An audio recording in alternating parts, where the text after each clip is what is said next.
In this guide, I'm going to go ahead and show you how you can delete a character here in GTA 5 Online. Before we do get in this guide, make sure to like the video and subscribe to the channel with all notifications on. It really does help the channel and lets us know that you want more content like this. We'd greatly appreciate it, and if at any point through this guide you do have any questions, just ask them down in the comment section below and we can help you out further. I'm going to be doing my best to reply to every single comment down there. First things first, go ahead and press start if you're on a controller or escape if you are on keyboard and mouse, and from here navigate over to the online tab. Scroll down on this page until you see the option to either swap character or manage character. It's going to be one of those two options, and what this is going to do is take you out of your current session and bring you to the police lineup screen where all of your characters are displayed. Now, if you only have one character, you'll see just that character. If you do have multiple characters, you'll see them all lined up, along with the option to create a new character at the very end.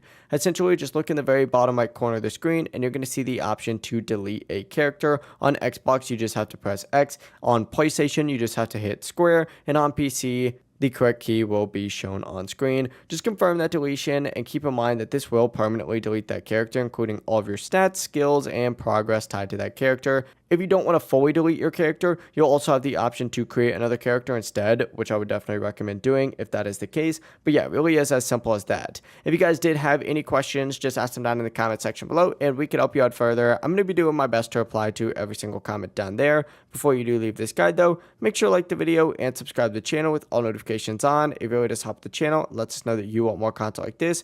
We'd greatly appreciate it. Have a great rest of your day though. Peace.